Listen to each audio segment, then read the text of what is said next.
Thursday, and welcome to On the Move with Nan and Cam.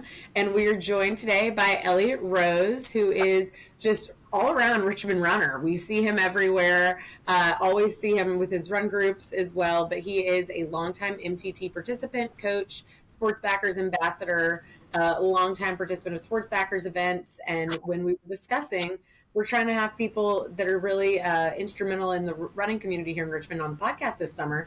Elliott's name came up multiple times, so we're very excited to have you here. Well, thanks for having me. Yeah, so just if you could tell us a little bit about yourself and just kind of your own history of how you got into running. Oh, okay. Well, as growing up, I never ran. I was a basketball player. I was one of those people that used to laugh at people that ran. You know, I see them out in the elements, running in 90-degree heat or single digits, and like those people are crazy. So I think the first time I ever ran a mile, I was trying out for the city of Richmond, the fire department. Okay. And I was 29 years old, and you had to go through a series of event exercises, like load a hose on a fire truck or pull it up from a 3-story building. And the very last thing we had to do was run 1 mile. And I never ran. I think I'm pretty sure I had on a pair of basketball shoes. So, but I'm very competitive. So I looked at the competition, and I knew one guy that worked at the local bike shop. I said, I don't think I can beat him, but I think I got the rest of them. So I ran 1 mile, and I did pretty good. And I was 29 years old, like I said, and I didn't run again until I was 44 years old. That'll do it. Running shoes and didn't run again for, I guess it was 15 years. But I played basketball. Until I was 42.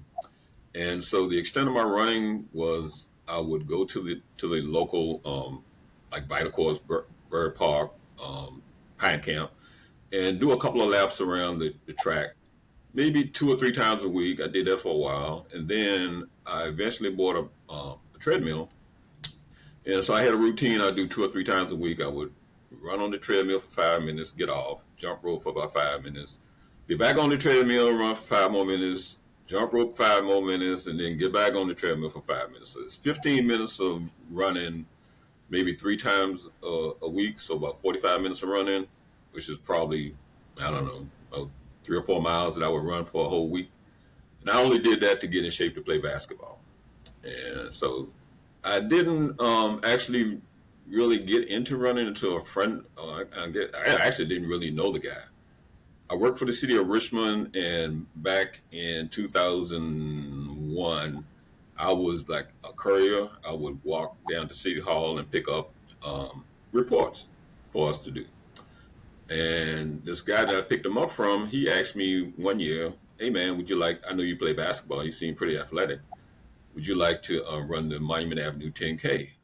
And I was like, well, how far is that? Yeah, he said 6 miles. I'm like, I don't know. So I said, at the time I was having some knee issues. And I said, well, maybe next year. But in truth, I was just putting them off. I really had no intention of ever running that race. But the next year rolled around, and he asked me again. I'm like, what is it with this guy and this Monument Avenue 10K? So I said, just to get him off my back, I would do one run with you. And we met at Bird Park, and we ran for 30 minutes, pretty much nonstop, much to my surprise. I didn't think I could do that. Yeah. So he said, well, next week, same time, same place. I'm like, I guess so. So we trained for the Monument Avenue 10K, and I won't bore you with all the details, but we ran it. And he was my running partner, I guess, for another year or so, and then he just kind of fell off from running. But yeah, that's kind of pretty much how I got into running, and I ran that race in 2002. That was I think the 3rd year of the race. Okay. So, yep. That's not at all. I knew that you had not started out as a runner, but I did not at all think that it was going to be a 15-year break after your first time. Oh, yeah.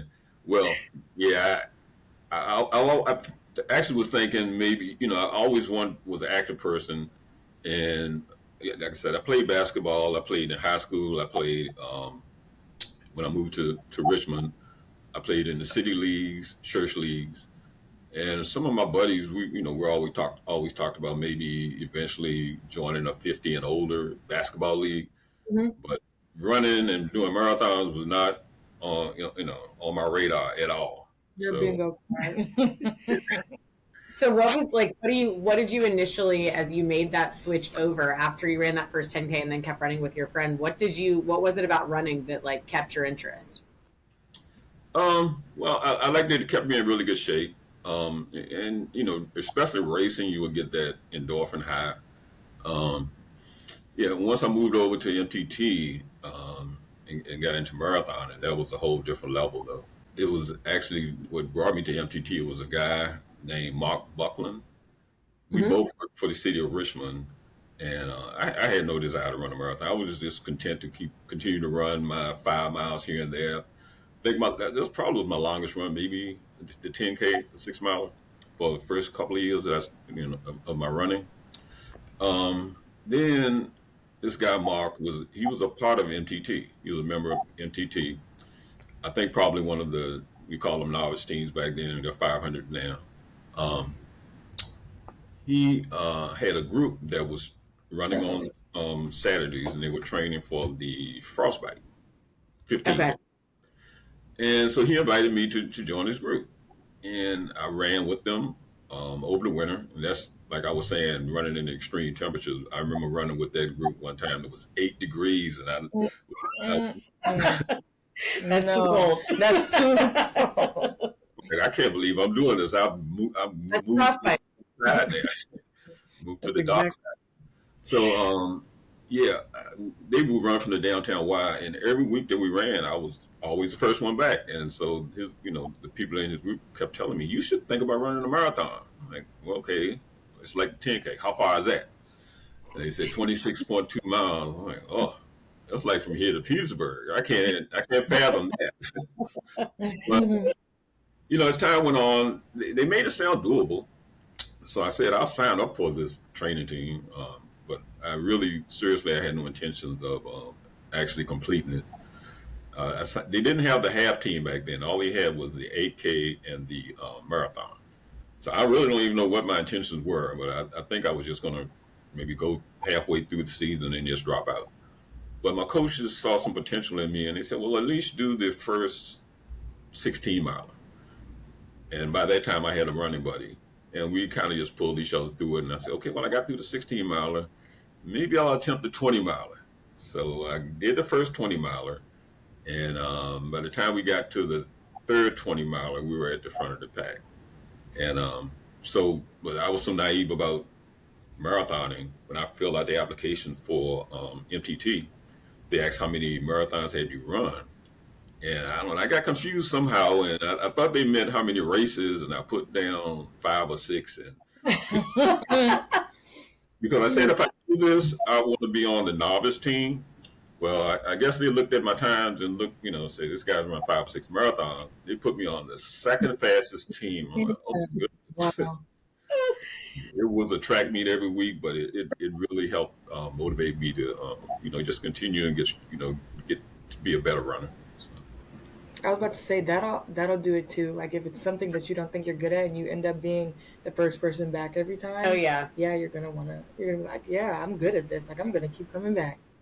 well, Me, running uh, buddy, I had a Yeah. running buddy, and we had set goals. And back then, you had a clinic. I don't know if we have that clinic anymore, but you would set your goals, and some of the coaches would speak about their marathon experiences. And I missed our goal by like 7 minutes, but I really had a good time that first marathon.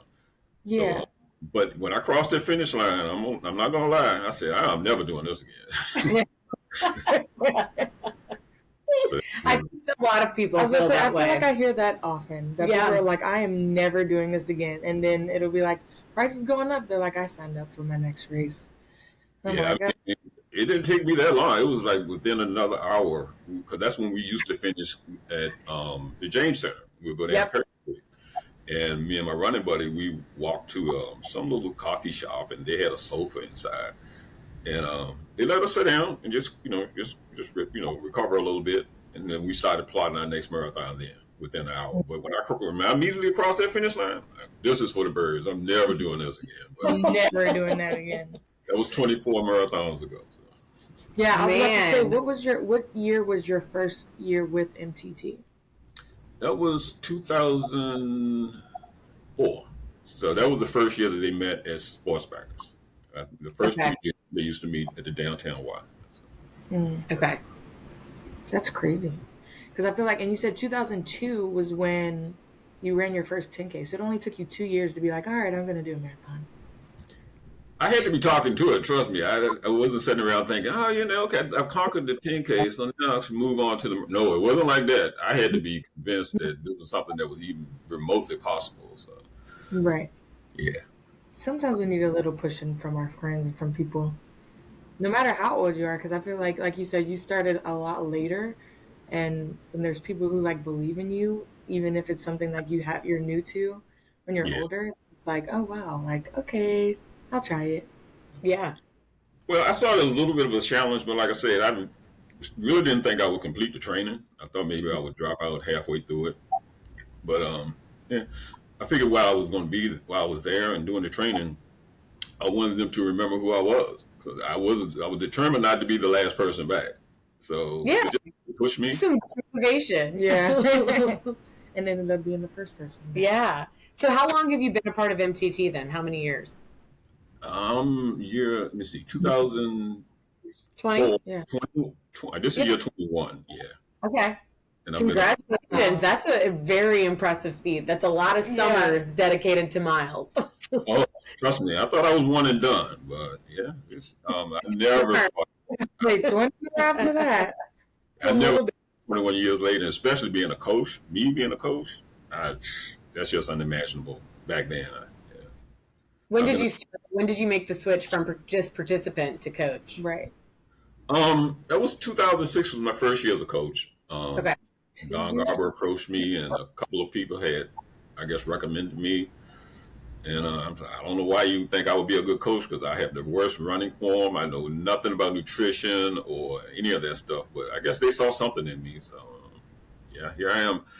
Yeah, they said that you went straight from 10K to marathon in 2 years, and they were like, "This guy will be able to sell it." 2 years. Yeah. Yeah, well, back then, that's all. That was the criteria. If you could do a 10K, we could coach you to the marathon. They didn't have a half marathon training team back then, which would have been a lot easier transition. From No, that. we just made people leap. Yeah. Go do the full. Go ahead. Yeah. So what do you think has made the program, because like you said, it was a little more difficult than it is now because there was no half, there was 8K and the full marathon. So what do you think has made the program special, like made it able to last as long as it had? Well, we call this adult summer camp, right? Right. Yes. Yeah. It's the friendships, the people that you meet along the way. Like on my team, I have not just my team, I guess pretty much all the teams. We have a mix of veterans and first timers, and the veterans are almost like little coaches and ambassadors out there on the course. They're always pumping up MTT, and then the cycle begins again the next year. The first timers are veterans, and they're selling MTT, and it's just a great experience. Race day is awesome. It's like our little Super Bowl. The coaches out on the course, and you're seeing people achieve their dreams of running a marathon. There's some people that didn't think they could ever do. Yeah. Right. I've talked to actually people who come from out of town to run our race, and they said they've never seen anything like it. With the coaches on the course, just helping, not just our participants, but we help anybody that needs help. So yeah, and I've run other races in different cities and stuff. I've never seen anything like it before. So Yeah. I was having a conversation with Nikia about that because I didn't know, because I've only ever seen our marathon, and so I didn't know that other places didn't have like training teams and like coaches on the course. She was like, no, we're literally like one of the only people I've ever seen do that. And I was like, that's so cool. Because like that's exactly how I want. If I ran a marathon, I would want to be checkpoints of coaches being like, are you okay? And because that's exactly what I experienced when I did see coaches like running throughout the course, they were like, okay, how are you feeling? Like, you can slow down if you need to. I was like, that's just great. Yeah, I just had to answer. We had a publication reach out that just wanted to do like a half marathon related story. And it was specifically about the Richmond half, but they asked, the typical question of why do you think you're America's friendliest? And then some other questions about like why it's unique. And that's what I put down as the answer was just like, I think it's unique that like you can come here and you don't live in Richmond. You've never met any of our coaches, but if they see you struggling out on the course, they're going to treat you like you're one of their training team participants and just come over, run with you, see if you can get you anything, try to distract you. And it is just like, it's really unique. And I think just really is a testament to the types of people that come and we are lucky enough to have one volunteer coach with us because it's awesome. Yeah. Well, a couple of years ago when it was really hot, it was 2002. Yeah. Mm-hmm. A lot of people from out of town, we really helped them. They really were struggling. And I remember one girl, I probably walked with her maybe 2 or 3 miles toward the end of the race. And she was like, who are you and why are you doing this? I'm like, well, we just out here to help people that are in distress. So yeah, no, it's great. And obviously you've seen a lot of change happen with MTT over the years. What do you think is the biggest changes that you've seen with MTT? But then also we always like to ask people, like, what's the biggest change you've just seen running in Richmond for 20 plus years? Well, I know when I first started running, everybody wore white shoes.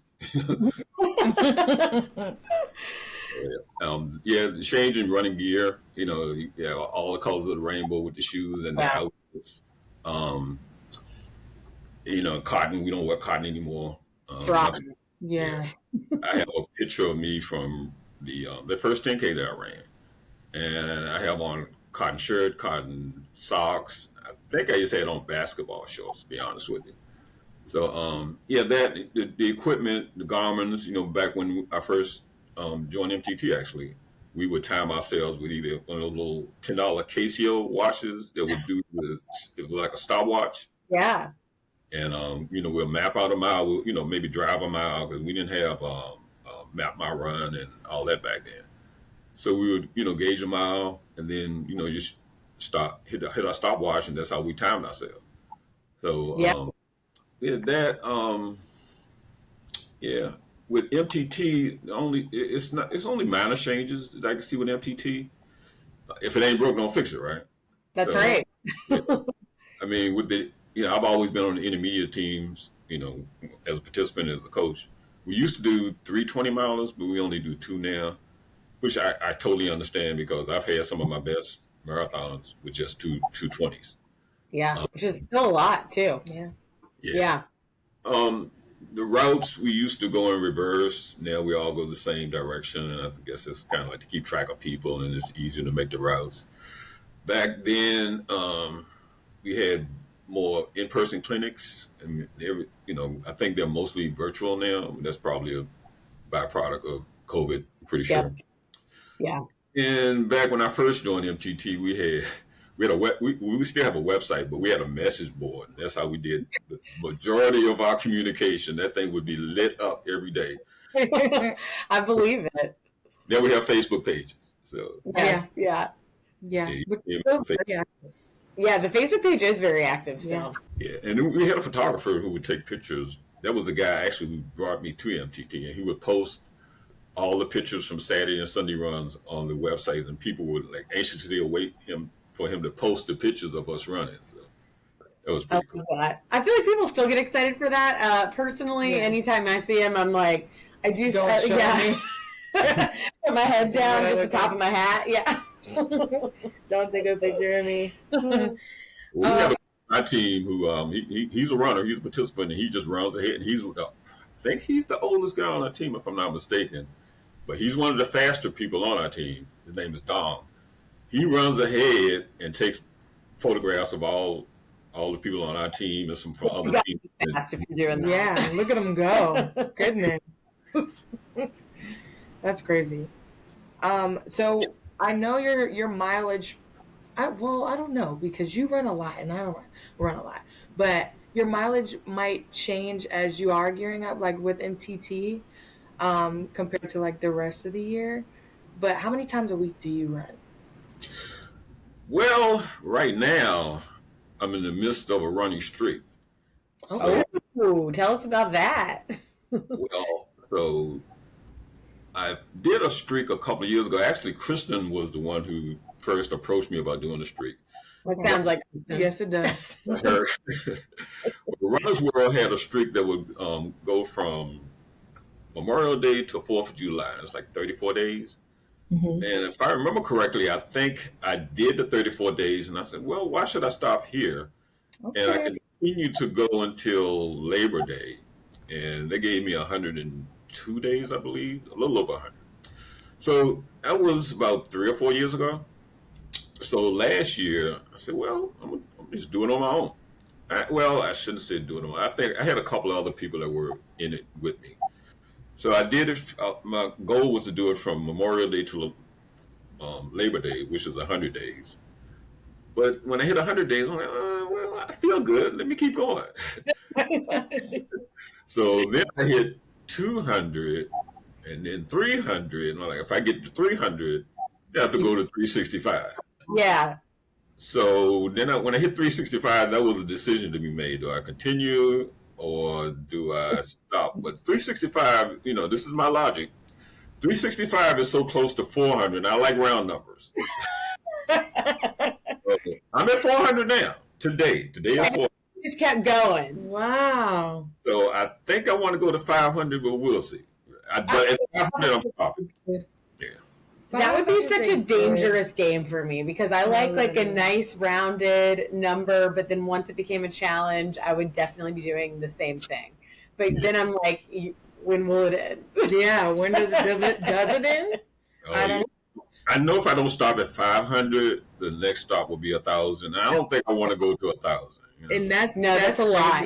So do you don't have a set like this is how many miles I'm gonna run each day? Like it could differ, obviously. Like you could be like for this streak, I mean, I have a minimum of 1 mile, and I usually do that on the treadmill. Yeah. But I do that twice a week. But other than that, I'm just following my marathon training schedule. So, like last weekend, I did 13 miles on Saturday. Sorry, marathon training schedule. Okay. Nice. Yeah, I did 13 miles last Saturday, and I think I did 5 Sundays. So I'll average maybe 40, 45 miles a week, something like that.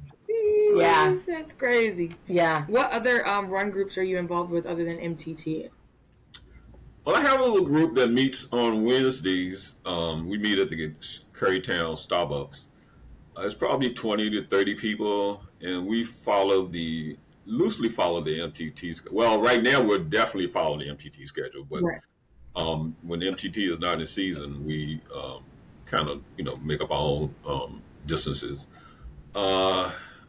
Yeah, that's been going on probably since in some form since 2008, I believe. Oh. Do you have a group name? Yeah, we didn't for a long time. We used to run from the downtown Y, and we were the Y crew. But there's a little story behind that. We had to change the location because we got chased by an owl. So, Oh my gosh. What? yeah, we got attacked by an owl. All the time? So the first time was a couple of my friends, they were attacked. And then maybe about 2 or 3 weeks later, or maybe a month or so later, I was attacked. And when I was attacked, it was time for us to leave. So Yeah. That's it. They're like very aggressive. That's something that I have like I've got a weird Really? fear that I think can happen to you, and I didn't. Oh. I thought it was no basis What for it. But look at happened? this. Yeah. it swooped down there on us twice, which is a very scary thing. They Yeah. come- Owls are huge. and they don't make a lot of noise either. So. No. Also, you're not thinking. You're like, I'm looking for a dog that's like off leash. I'm not looking up at the sky. For an owl to swoop down at me. That's terrifying. And so, we moved to Currytown. We've been there probably the last 5, 6, or 7 years. Okay. I also run sometimes with the dog pack. Have you heard of dog pack? Yep.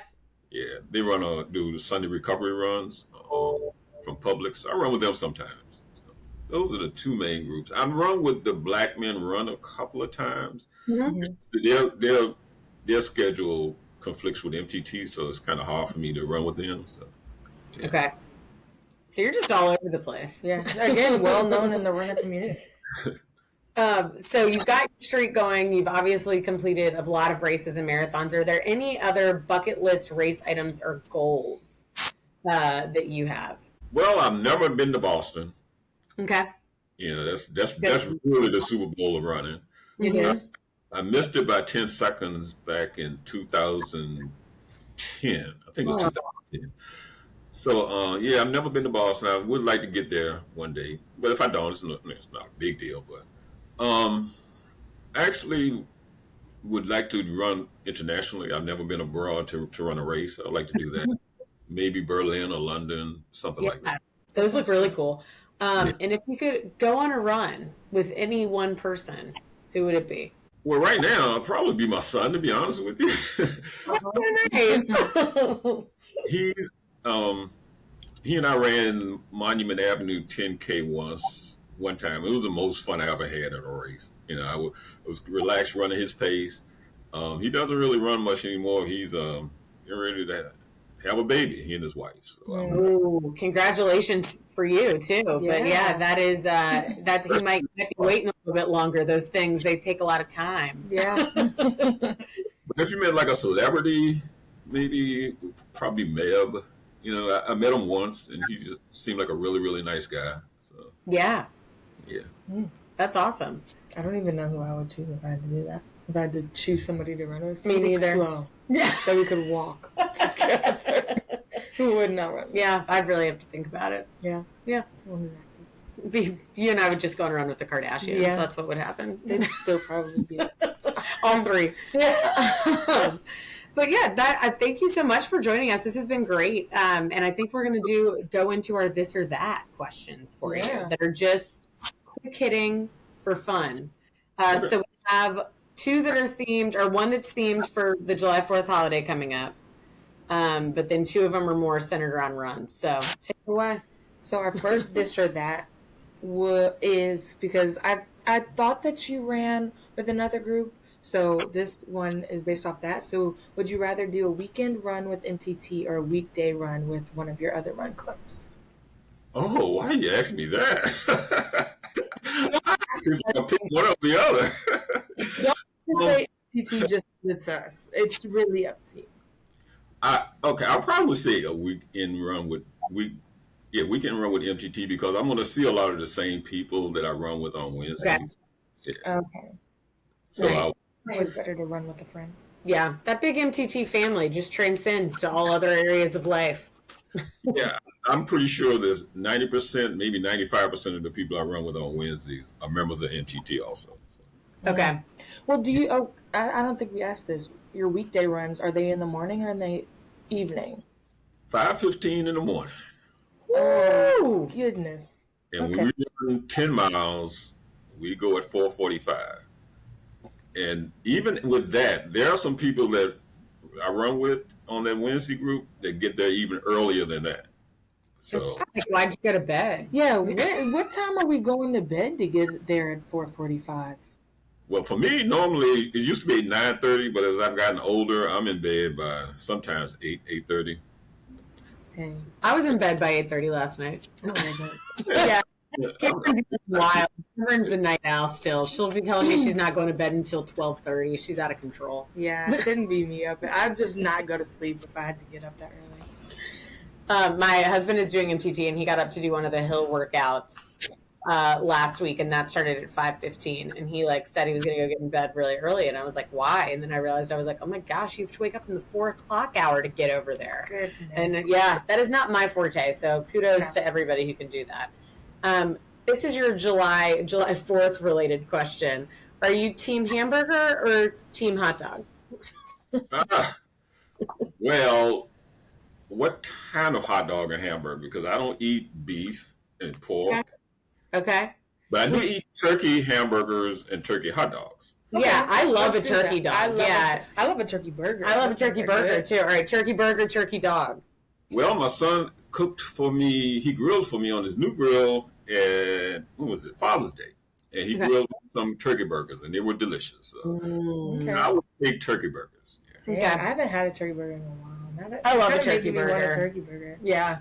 Wow. It's pool season. We eat a lot of turkey burgers at the pool. Yeah. You're right. I'm team hot dog, personally. Really? Yeah. Sometimes that's like a very simple, me. dumb food, but sometimes I think about the overwhelming excitement I have in summertime when you're just eating hot dogs, and I always want a hot dog. Right. Yeah, I feel like it is one of those things that you have to, it's like a time and a place. Like, you got to be at a cookout or like a baseball game. It's got to be hot. So, yeah. Okay. Well, I'm hungry. It doesn't really matter, though. That's right. I'm with you. I'll eat whatever you're serving. Me, please. Yeah. Okay, our last this or that question is, I know you're MTC, but a lot of them do Ashland half. yes. Yeah. Well, For the other one, yeah. So the question is Ashland half or Richmond half, based on the course and the environment, the atmosphere. Well, I've never done the Richmond half. I know. Never, because it's always, he's just straight went to the full marathon, never left. And he said, I am coming back to that. I mean, I know what the course is. It still goes through Bryant Park, right? Yeah. I think they changed it a little bit last year, if I'm not mistaken. They did just a little bit, but it does go through Bryant Park. Yep. Okay. But I've done the Ashland half, which used to be, of course, the Patrick Henry half. I've only missed 2 of those. I missed the second one. I was at the very first one, and it was so hot that was my first year as a coach, actually, in 2006. Okay. And I was on the course just wilting like a flower because it was so hot running out there in those soybean fields or whatever they were. And half of my team passed me and like, come on, coach, you can do it. Come on, you can do it. I'm like, okay. I love that.